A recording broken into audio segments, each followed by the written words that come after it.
that that's a very interesting avenue to pursue, this thing about frequency. Somebody told me one of the great things about this job is you hear a lot of weird stories. And somebody told me a story recently about, it didn't involve DMT, it involved LSD, but this guy and a friend of his took a quite large dose of LSD, larger than they intended, and they went to a party.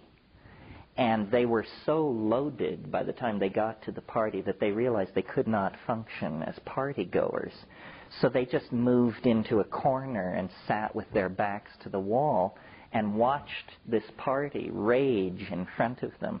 And after about 20 minutes of sitting there, they both simultaneously noticed, it was a dance party, noticed that the music was sounding really strange and everybody was moving very slowly.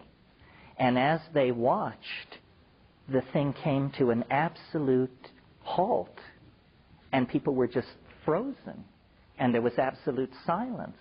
And at that point, the door at the other end of the room swung open, and an elf entered the room and moved among all these frozen people and then left by the door he came in. And they both saw this, and they said that they could tell that it was, that the people in the room didn't know it happened because for them it occupied a microsecond. But this thing that was, you know, in Carlos Castaneda, who God knows is not the world's most reliable reporter on these things, nevertheless, there is this thing about stopping the world. So maybe it's something like that, that there is, as you suggest, a frequency phase. Yeah. This sort of leads into the third possibility having to do with the origin of these things. And in a sense, this is the hardest one to swallow, but in another sense, this is the most conservative, in some crazy notion of conservative, the most conservative explanation. Because, yeah.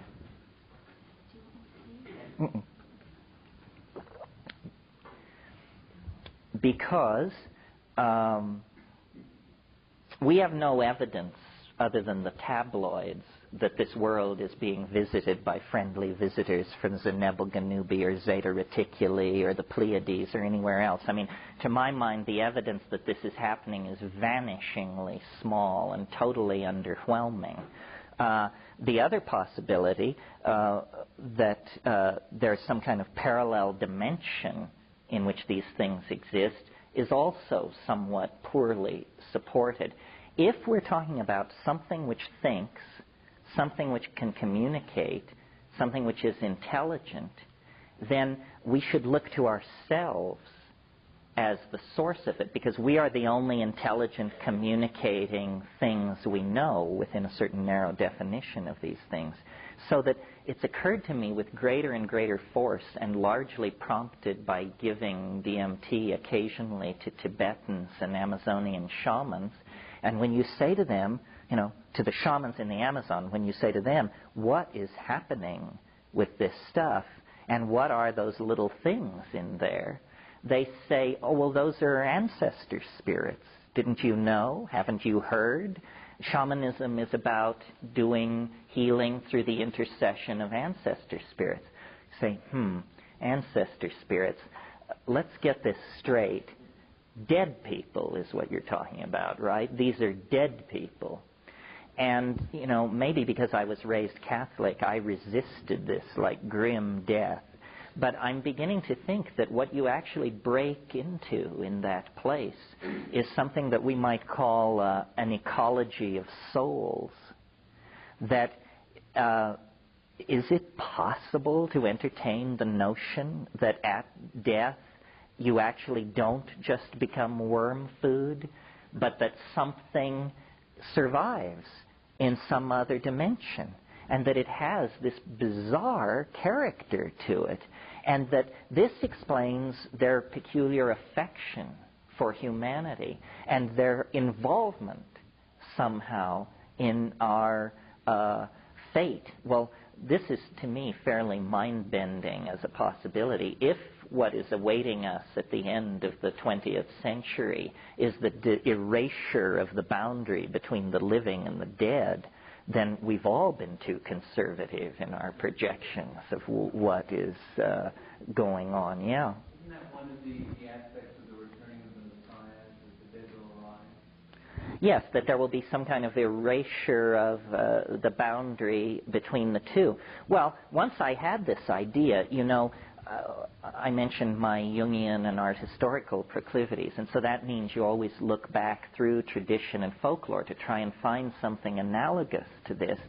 Well, there ain't much, but there is one area that seems suggestive to me, and that is, as you all know, the Irish are a fairy-haunted race. They're also an intoxication-obsessed race, at least in stereotype. Well, it turns out that you probably all are familiar with the notion of purgatory.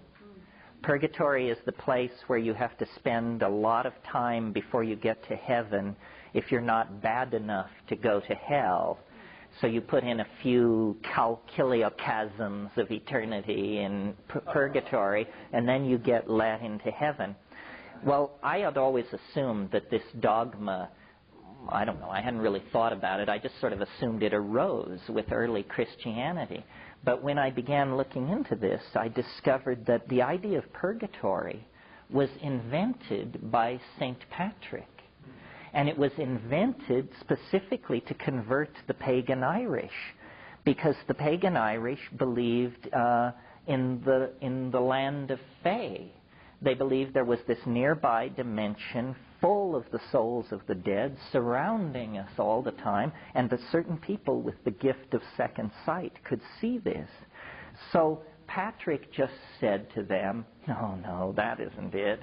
It's purgatory, and was able to push that on them so successfully that a later church council adopted it as general dogma for the church to use in converting the pagan Slavs as well.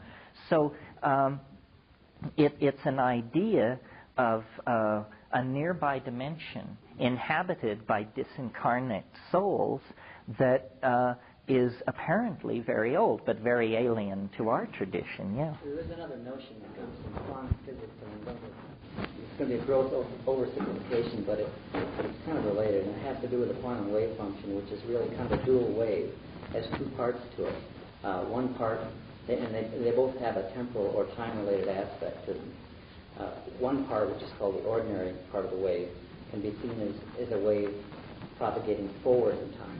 And the other half of the wave, which is called the complex conjugate, can be seen as propagating backward in time from some future state, some past state, some future state, emitting waves which at some point interact and produce what is perceived or experienced as the present state, which is really a dynamic process in itself. There is no absolute present, because as soon as you get out of your mouth, it's past. But the interesting thing is that what that implies is that what we experience in the present, whatever they may be, is somehow related to some future state and some past state. But it also means that neither future or past are fixed, and that we could sort of align ourselves with different tracks or vectors, and a slightly different vector, slightly askew, may produce something totally different than what our ordinary perception is feeding. Well, yeah, this could be. I mean, I've always felt that what biology is some weird kind of chemical strategy for amplifying quantum mechanical indeterminacy. That, macrophysical objects are not subject to quantum mechanical indeterminacy, but organisms apparently are, especially thinking organisms.